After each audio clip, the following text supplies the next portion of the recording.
iki wanita apa? Kok anggap wong wadon murahan ngono piye? Jual jawil ngombang ngambung sengak-sengok. Aku ora maido. Wong wadon ngendi wae yen kok esemi mesti grog dadane. Ning beda karo Banwati. Wiwit aku dipalakrama karo Sinon Prabu Duryudana lembar aku wis anyar, wis tak tutup katresnanmu kregep karo kowe. Aku setya bekti karo panjenengane Sebaya Mukti Sebaya Pati. Yen pancen Sri Duryudana Ripalungguhan iki isih sugeng ana ngendi bakal tak rektine. Ya wadine panjenengane wis sedo. Aku pengen mati bareng karo panjenengane panggaku aku. Merga Panwati bojoku iki Duryudana Ratu Ngastina. Kebyangeten uripmu. Ing atase sing lanang delak-delak ngagak-agak sekarat. Marantene bojone malah digodhog. Mula aku Ripalungguhan iki ngerti karo gedhoamu.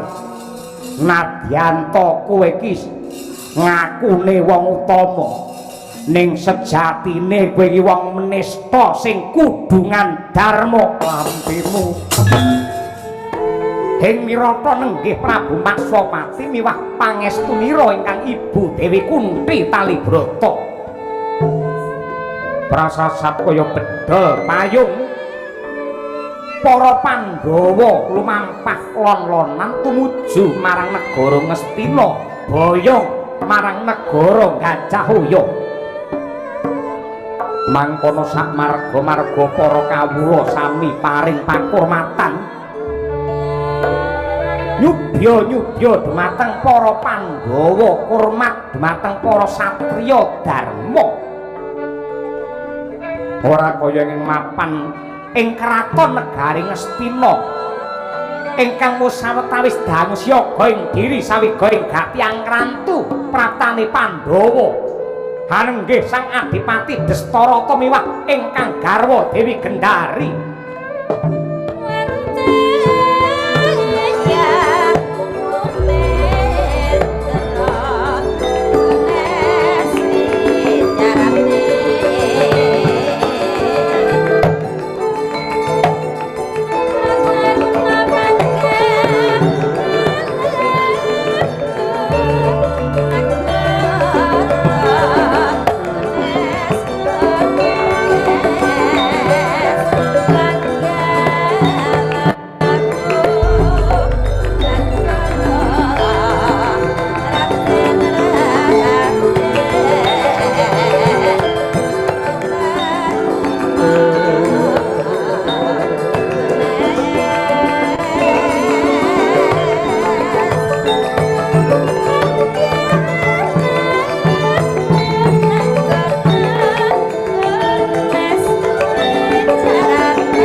Neng pangkebek-kebek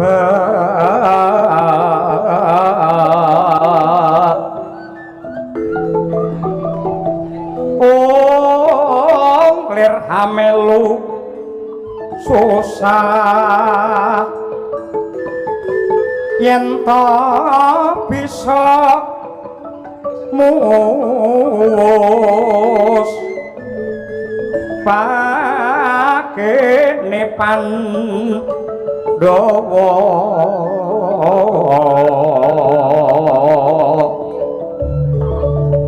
tanana tumut pribadi minta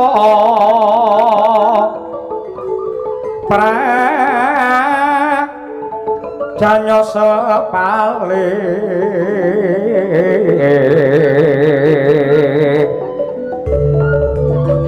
kang Sekar Tanjung turuh ambelasah lesah kati susah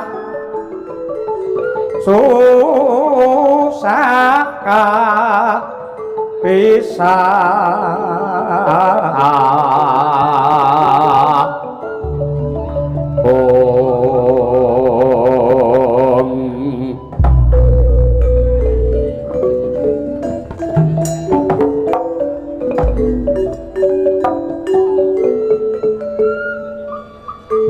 sumrambahing kesmo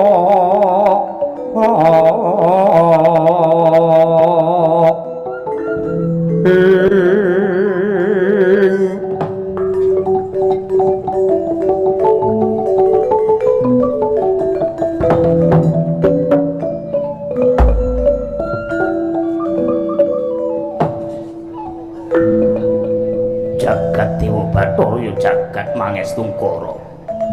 Dari kawula nuwun wonten timbalan ingkang ngadhawuh ana swara kresak-kresak iki sing teka sapa Ndari? Meninggi menika para putra-putra Pandhawa ingkang sami sowan wonten setinggil Binatarata negari ngesti pangabekti kula mawan tuan tuwa kunjuk Wadipati. Sapa iki? Kula pun Puntadewa. Ndak tampa gawe bombonge rasa pangestune wong tuwa ditampani Dwija Kangka. Inggih. Sembah pangabekti kula mawan tuan tuwa kunjuk. Sapa?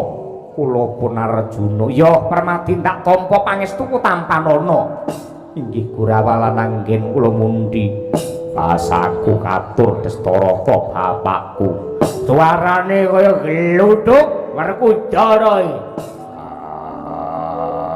ayo lak tampa pangestuku mara kaki tampanana Sena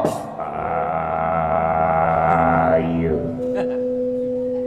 kowe iso mung catur wahya tok ngono piye tas kayo awon piye Kang Baku aku wis bekti karo panjenenganmu. Lah sinak kula Sedewa. Ya yen kula Sedewa kampir wonten ing Mandaraka. Kepingin mranata dumateng negari Mandaraka saksampunipun Kanjeng Rama Salyapati seda. Wah, bocah apike kaya ngono. Dari kowe masak apa, Dari? Masak apa? Masak apa dandakne apa kono, Dari? Ana dayoh iki anak-anakmu dhewe para Pandhawa teka kene aja nganti mung begegek kaya ngono kuwi. Nggih. Sampun kula cawisaken menawi badhe ngersakaken kembul bujana pesta Andrawina tartamtu badhe kula dherekaken. Lah, Puntadewa kelawan Janaka kowe nderek kelawan wakamu Gendari iki. Pesta raja kembul bujana aku tak kangen-kangenan dhisik karo Si Werkudara.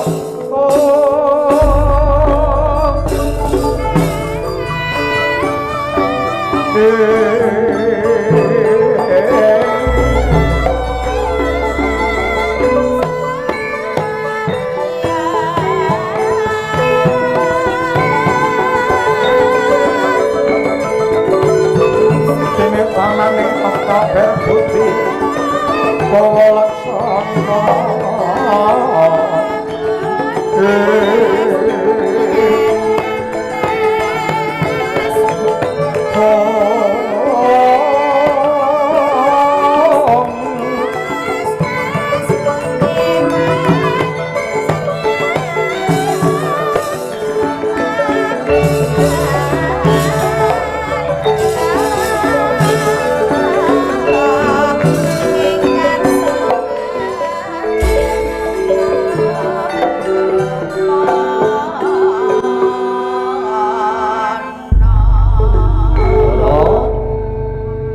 Werkudara to komplite jenengmu.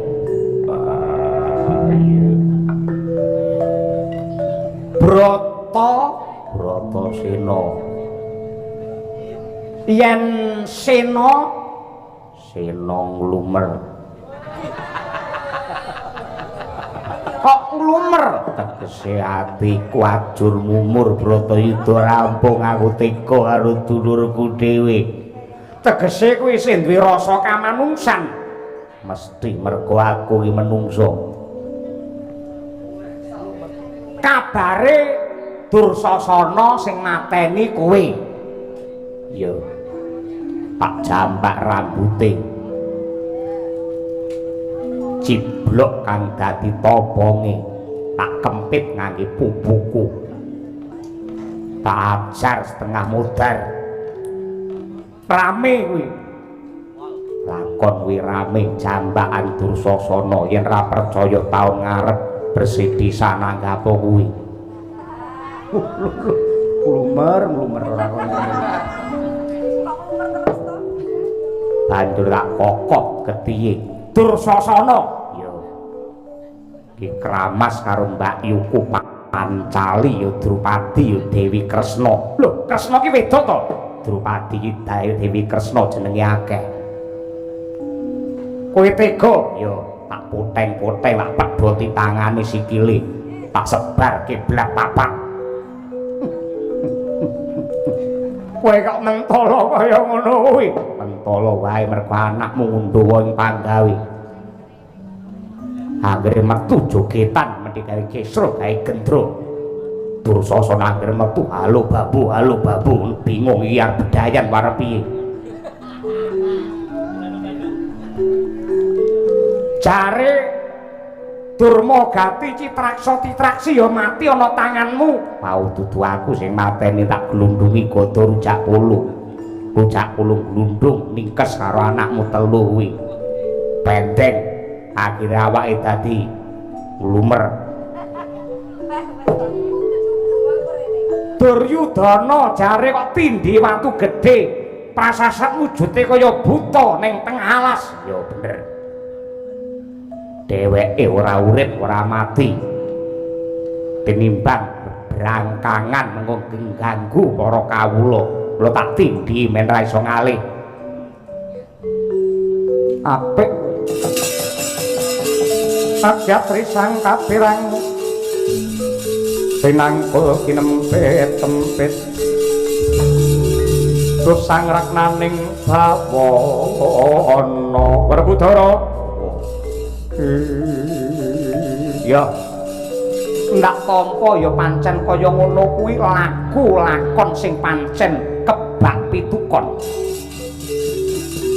Ya merga tandurane dulur-dulurmu Kurawa satemah ngunduh babakan ingkang ngeres-ngeresi sing tegese Ripalungguhan iki Destarata ora duwe anak babar pisak. Gandeng swaramu dedekmu jari ya memper kaya Duryudana. Nggih nambani gempaling rasaku gempunging batinku. Kowe dadi anakku makili Duryudana ya. wiwit biyen kowe tak anggap bapakku sak sedane bapak Pandhu kowe tak anggap wong tuaku dhewe. Syukur yen pancen ngono nggih tamba kangenku karo Duryudana. Suaramu tek adomen kowe nyedak orene.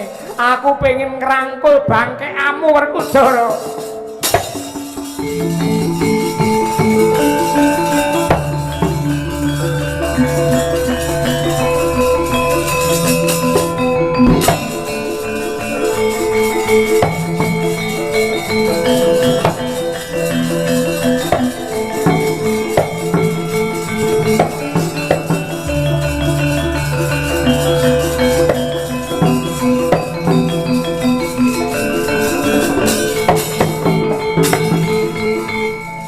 Kowe nang ndi?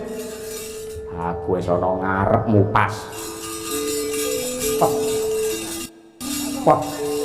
Elah. Grenjeng iki. Ya. Wah. Pupumu semene gedene. Dudu pupu lengen. Dian lengen kok semene gedene. Wah. Kakah pideksa tenan kowe Werkudara. Kukumu ndi kukumu? Lek ana dhewe. Wah, yo layak landhepe kaya ngene. Ora nek ramu kangge mbetheti nyawa pirang-pirang. Aku tak ngrangkul kowe. Nggih nambani kangenku karo anakku satu sing mati kowe tak rangkul aja obah.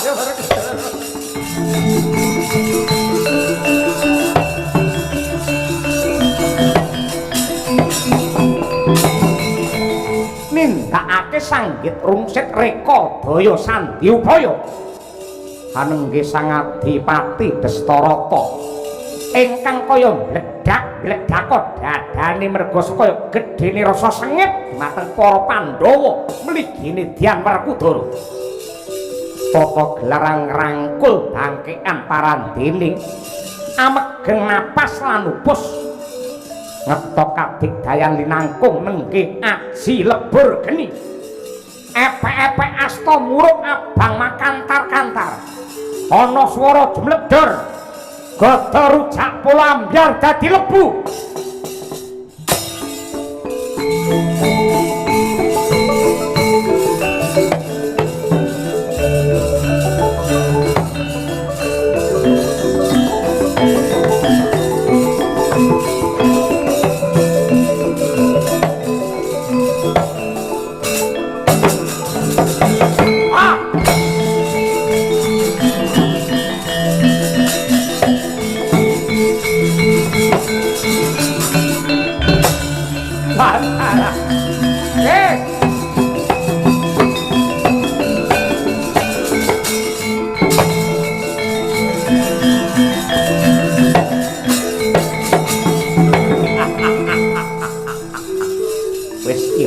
Liping mripat aku wis bisa malesake patine anak-anakku tak grayang nganggo lebur geni Werkudara ambyar dadi lebu. Werkudara mati Janaka Puntadewa kariningkes aku isih urip. Lho apa iki?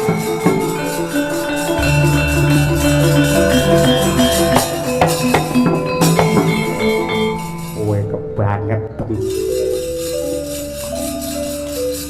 sasedane bapakku kowe sing tak anggap dadi pepundhen ning yo kene kowe dadi wong tuwa ora kena dipundi-pundi ora kena diajeni lan dikurmati. Bratayuda wis rampung anakmu ngunduh karmane ning sebabe apa wisih nandur rasa serik karo Werkudara.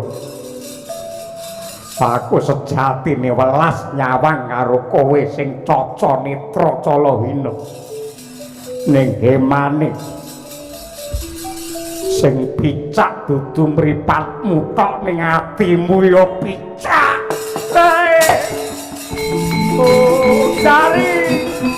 Dari piye?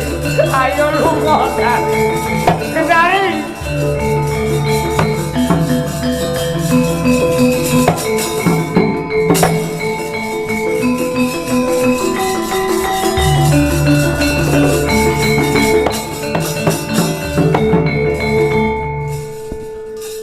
Kapan pun Kakang lan Kanjeng Rama ibu ngajari anak getaki karo wong gerang. Werkudara, kapan para Pandhawa diajari supaya wani karo wong gerang? Yen kowe iki mau digrayang Destarata mati panjenengane lega penggalihe, kowe mung kelangan nyawa. Pandhawa kelangan nyawa maju kok siji wae kowe nek ora gelem. Tututana gawanana daharan unjukan sak cukupe. Daharan sapa? Kanggo awakmu Destarata. Kuwi panganane sapa? Panganan kraton. Kraton kuwi panganan saka ngendi? Pajeke wong cilik. Duwite wong cilik ngopeni wong murka kaya ngono. Aku ora lila.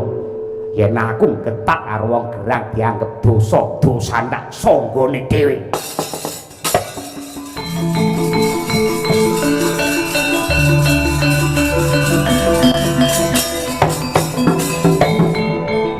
Semangsaku wit mau bengi do ranggugu aku.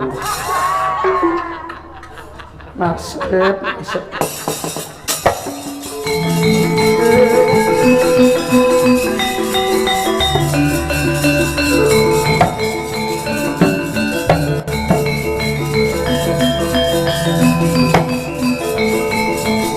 ayo lunga dari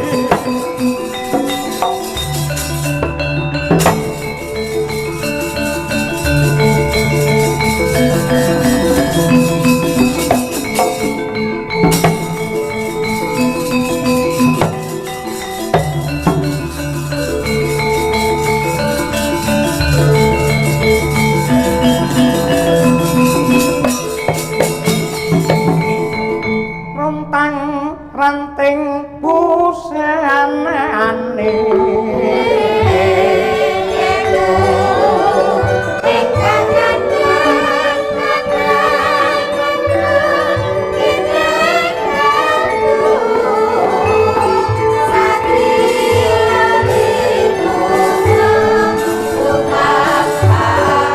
Sinanda Astanira sang Dastarata ingkang kanan dening ingkang garwa nengkipun Dewi Gendari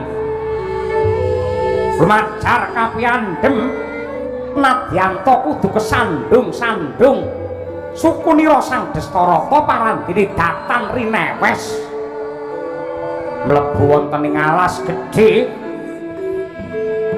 awit kaya wegah ketemu kelawan menungsa saka gedhene ngenyong gendong rasa wirang. Dari kowe sing duwe mripat, kowe sing weruh parandene ora ngelekake aku diundamana karo Werkudara. Dari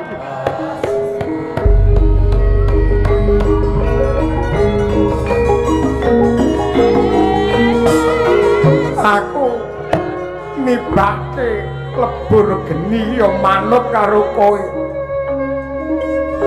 Nyatane bareng aku kewirangan kaya ngene njajal piye. Aku mbiyen ki jane wis wegah, aku wis moh. Ning merga manut karo bojo entek-entekane kaya ngene iki. Mula bener pangandikane para pinter. Wong lanang yen milih bojo sing ayune lahir batin bakal nuntun ning kasuwargan. Nek yen bojo sing patrape kaya jaran ucul bakal nyemplung ning neraka jahanam kaya dapurmu kuwi.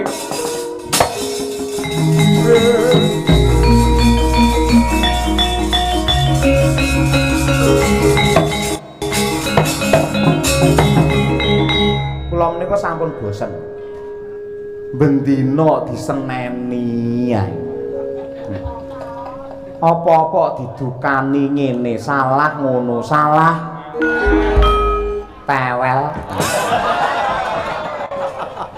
Mun. Kula niki kirang menapa kalih panjenengan? Kula mantenipun nawa manut. Napa kula kedah crita lelampahan nalika semanten kula kaboyong dening Sinuwun Prabu Pandhu. Kula menika blaka suta kemawon kedanan kalian Prabu Pandhu mboten kalih jenengan. Kula purun kaboyong wonten negari Ngastina pangajaping manah kula panggantaning sedya kula kepengin dipun palakrama kalian Sinuwun Prabu Pandhu ning nyatane malah dirabekke karo kakange sing wuta kaya jenengan. Ngapunten. Mongko sing jenenge wong lanang kuwi bakali aji lamun to kecekel telung perkara wirya harta wasis. Wirya niku pikun wirya niku kepinteran, harta niku tegesipun kesugihan. Mengatanipun tegang perkawis antawasipun kalenggahan kepinteran bondo donya paduka sampun mboten gadah napa-napa. Kula pripun-pripun salah terus ngene salah ngono salah niku. Mongko katresnan kula menika sampun suci lho.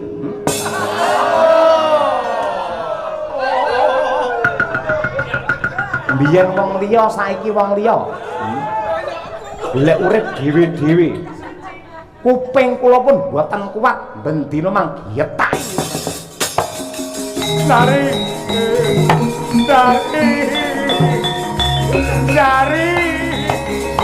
piye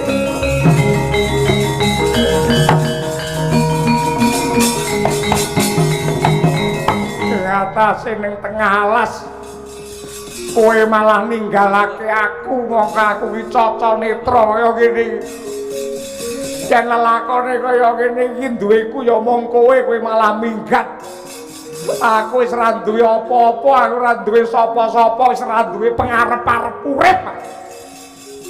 Tanganku nebah bumi tak sebul, kadigdayanku lebur geni.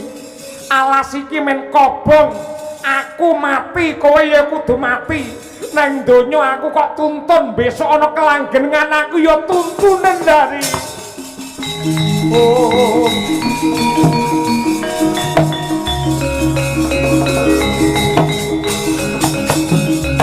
Mawi sisane kegiatan hamatek aji lebur geni mubah babal manghalat-halat wujuding wana kobar kawlagar ngobar sang adipati Destarata nganti prasasat dudu wujud menungso ajelih-jelih sang gendaring jerit sundul langit.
Hamadang jroning pasarean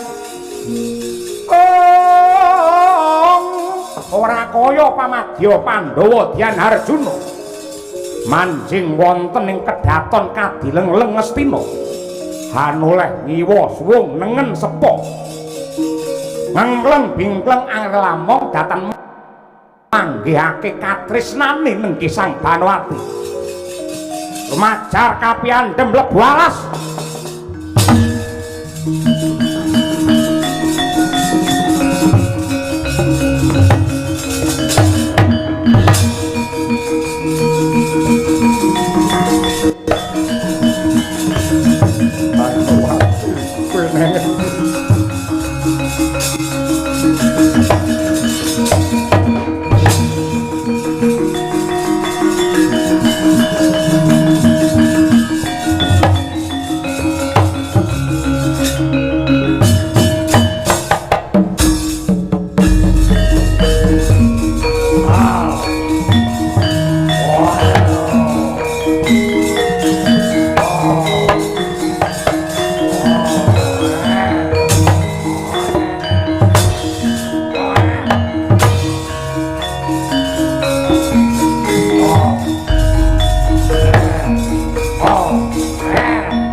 jagat tumungo angeng sapucak ing ukir marababa kumirat keneng soroting surya mekalan sunung-sunung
sampeyan mlebu kedaton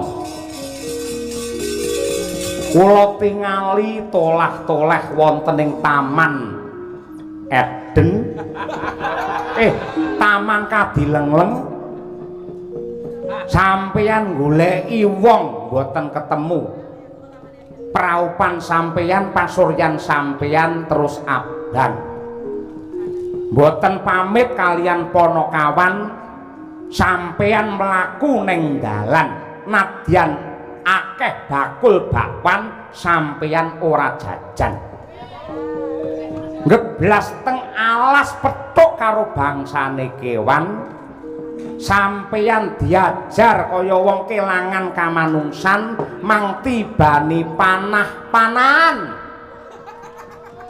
akhire niki wau do mati Kyai Semar apa pancen aku kudu nganggo kacamata tek ngoten kaya aku weruh sukmane para Kurawa metu saka kewan iki apa kegawa umur sing wis akeh mripat sing swara permana sing mang tingali niku kasunyatan lan kena kanggo ngaji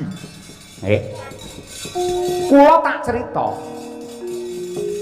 menungsa niku titahing Gusti ingkang derajatipun dhuwur dhewe merga duwe mutiara papat nenggih agama moral akal lan rasa isin agama niku pranatan saka Gusti ingkang tinulis wonten ing Weda Suci minangka tuntunaning kajiwan supaya menungsa tentrem lahir batin slamet donya tekan akhir niku agama angka kalih moral niku wonten gandeng cenenge kelawan rasa kamanungsan angka 3 akal niku nggih ngulir budi ngulur nalar miwir pikir ewadene rasa isin niku sing duwe ya mung menungsa kewan niki mboten duwe rasa isin mang pirsani ora enek critane macan tek katokan ning nyatane para Kurawa niku nadyan to blegere menungsa mutiara papat agama moral akal rasa isin sampun dipun tutupi kalian nafsunipun mula karma ingkang tinampa bareng mati sukmane Kurawa nemplek teng kewan-kewan niku wau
kalian panjenengan Kakang. Kula pengin ngrangkul jengandika mundura.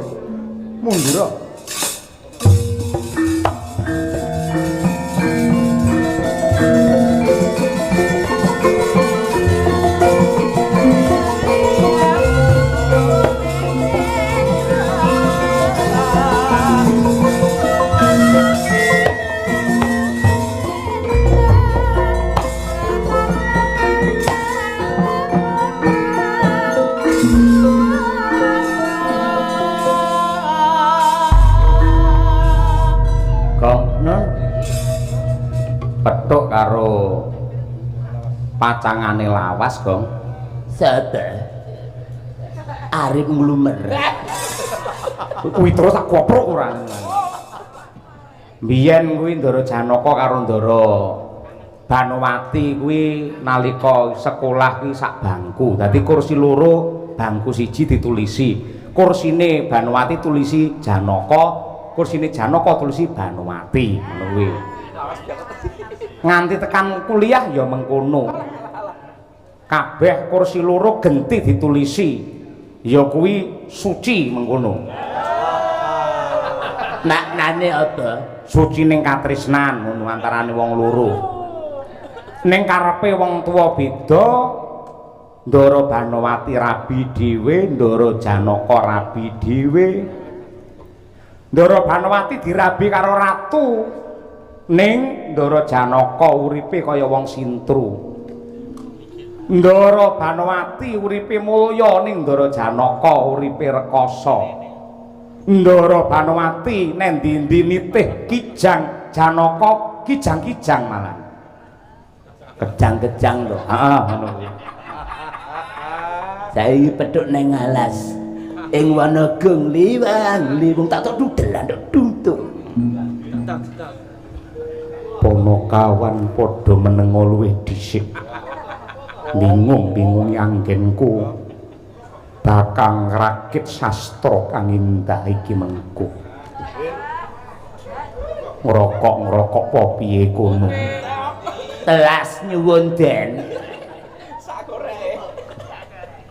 Kakang Mbok Banowati Dimas Arjuna neng kene nggih. Mboten kencan mboten semayan parandene kok malah saged pinanggih nggih. Mongko adatipun menawi semayanan sosok malah telisipan. Aku ya ngono. Angger semayanan malah telisipan. Wong sing wedok tak omongi pedah montormu titipno ning rumah sakit. Aku ning ngarepan kono wis mobilku mlebu ning mobilku ngono. Ngono ben ra konangan wong pirang-pirang ngono. Engko teko nggen papan palereman ngono kuwi kancaku sing takon anu mlebu sik baru kuwi aku mlebu ngono kuwi. Meneng ora aneh. Lah aku tau konangan Satpol PP kok mehan. Wis meneng ora. Anane Satpol PP. Ha iki lho biduh lho ndresane kok biduh lho ora. Kakang Banowati Bratayuda sampun rampung. Pandhawa kabare boyong marang Ngastina ya dienggi. Nanging saksarengipun kula mlebet wonten ing Kadilengleng. Nadyan to kembang-kembang megar nanging kawis tingal boten babar Gondowarup. Wonten kedaton ugi ing kurungan wonten wujudipun peksi ning parandene boten purun ngoceh. Kula ningali balumbang mina-mina datan ringas anggenipun mataya wonten ing warih. Karana jengandika boten mapan wonten mriki tek malah mapan wonten alas. Aku ki goleki kelawan Kakang Duryudana aku wis pirang-pirang dina iki ora resik sairi ora wujudku dadi kaya mengkene iki Dimas Arjuna. Mboten napa-napa.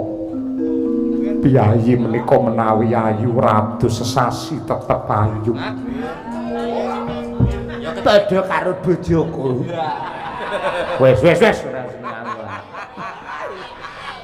Kakang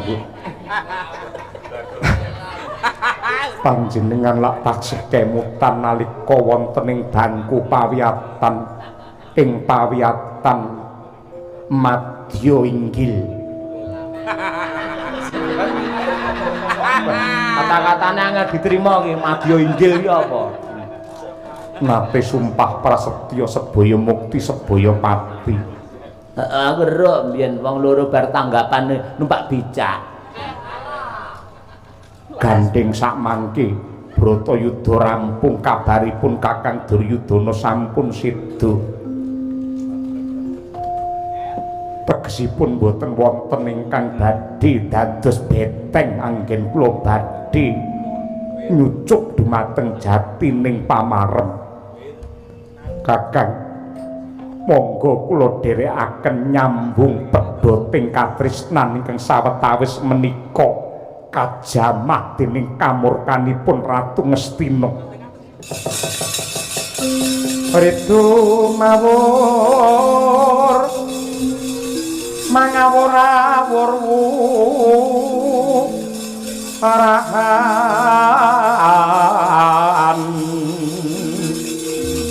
tengaraning jure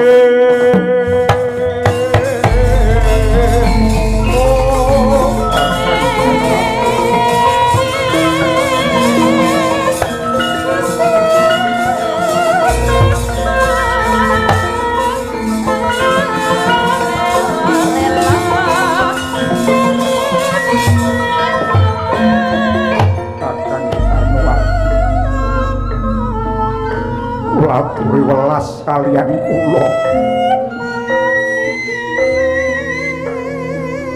Mboten ketang namung sak tetes kula kepingin ngokok banyu tresna saking jengandika.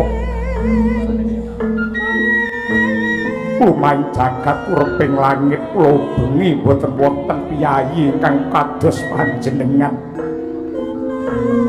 Yayi lenjaran teji lenjang-lenjang pakulitan brusuk alus nganti kaya susu. Dasar wasis sembodo solah lan piraga. Eloke wadana nduduk rasa. Irung mancung karya wuyung dagelan pantesih. Mripat yen mulat sajak jejawat tur tipis lambene. Yang guyung gregetke awake lencir kuning senengane nembang podang kuning. Kakang Banowati, kowe aja nyenggol aku. Aku dudu bojomu, aku garwane Sinuwun Prabu Duryudana. Nanging kula taksih tresna. Nuwun sewu, waton boten selak saking batos jenengan. sejatine Batos jenengan isih duwe rasa tresna kaliyan Janaka nggih mboten? Nggih napa mboten?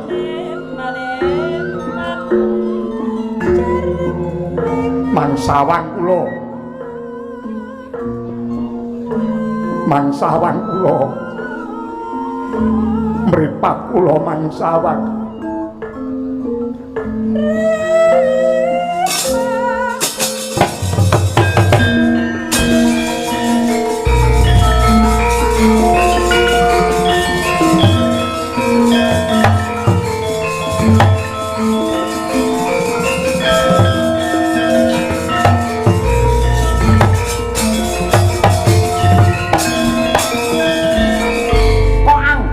Wanita apa? Kok anggap wadon muran ngono piye? Jual jawil mumbang ngambung sengak-sengok. Aku ora maido. Wong wadon ngendi wae yen kok esemi mesti gogrok dadane. Ning beda karo Banowati.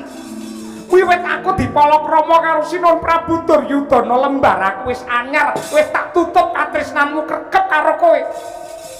Aku setya bekti karo panjenengane Sebaya Mukti Sebaya Pati. Yen pancen Sri Duryudana Ripalungguhan iki isih sugeng ana ngendi bakal tak ruktine. Ya wadine panjenengane wis sedo. Aku pengen mati bareng karo panjenengane malah ganggu aku.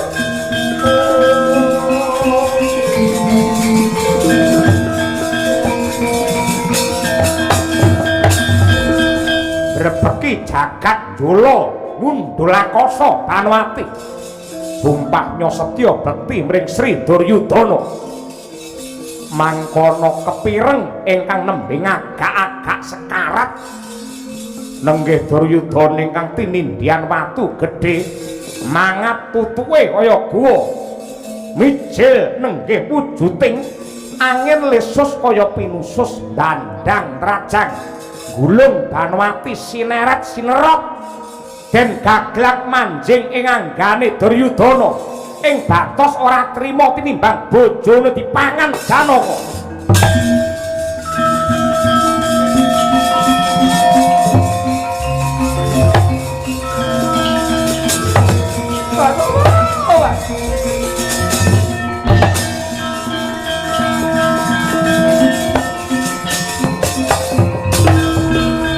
Kakang Banowati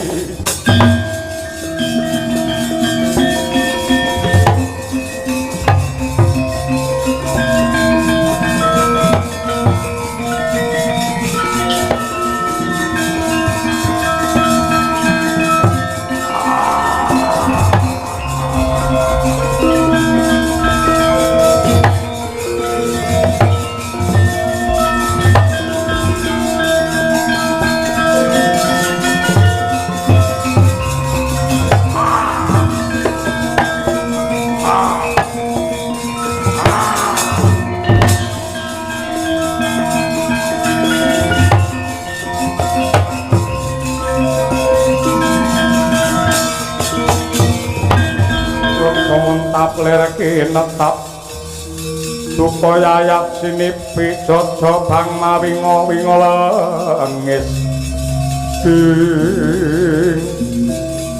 dudu karepe dhewe ana wujude buta gegilani tur awake ambune banger kaya mengkene wani nyerok kakang mbok Banowati ndok gaglak ayo ndok lepeh apa ora yen ora ndok lepeh tak odel-odel wadukmu.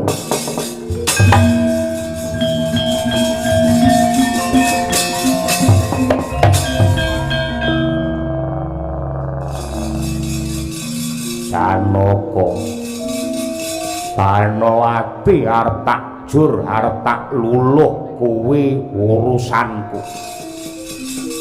Merga Banowati bojoku iki Duryudana Ratu Ngastina kebyangeten uripmu ing atase sing lanang delak-delak ngagak-agak sekarat marandene bojone malah digodhog mula aku Ripalungguhan iki ngerti karo gedhamu nadyanto kowe iki ngakune wong utama ning sejatine kowe iki wong menista sing kudungan dharma lampimu.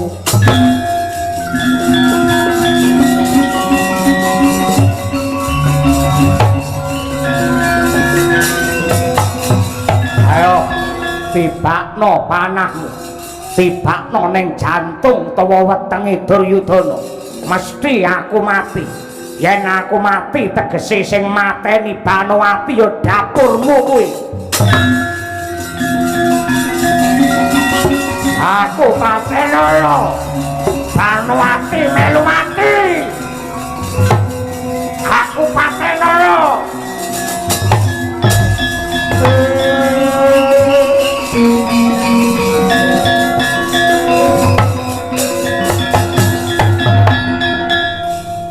Sampeyan iki rambuté wis putih sing gendhengi.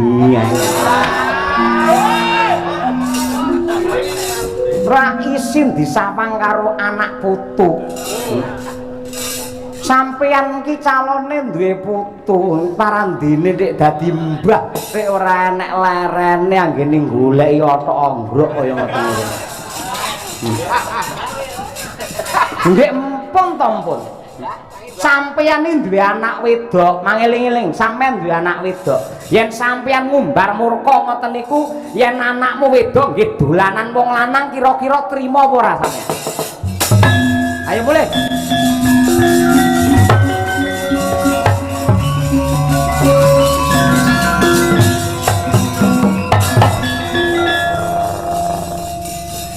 Nadyan nganti kapan wae Duryudana ora bakal mati. Aku ora bakal mudhar. Janji neng donya para menungsa padha tipis imane sepi panembahe. Aku sing bakal mapan ning kono.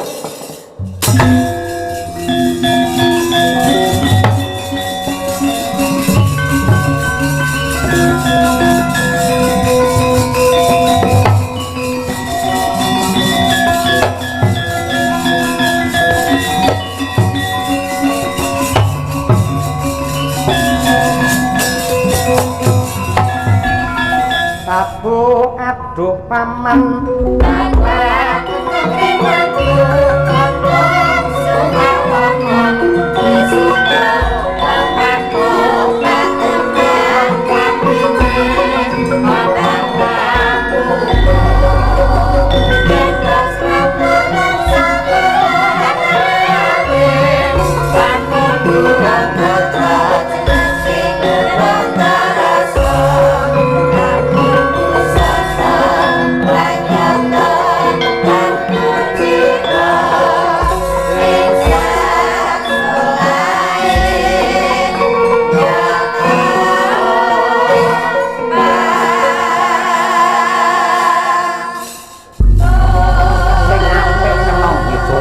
ingkang ala katuta banyu mili lan barat lesus. Kula nderek mangayu bagya para Pandhawa anggenipun sampun boyong wonten negari Ngastina lan dandani dumateng kahanane praja. Sak sampunipun Pandhawa antuk kamenangan wonten Bratayuda. Pancen nggayuh kamardikan niku angel, ning luwih angel meneh nyiseni marang kamardikan supaya bisa ambabar tentrem lan rahayu. Anggenipun Pandhawa boyong dhateng Ngastina tanpa benten warga agung ing Gandasuli ngundang Tulungagung. Anggenipun boyong kedaton utawi amboyong kantor desa. Mugi-mugi ingkang kaboyong boten namung wujudipun wewangunan, ning budi pekerti sing apik, tingkah laku sing becik, ati sing resik, sedaya kaboyong wonten ing Gandasuli mriki.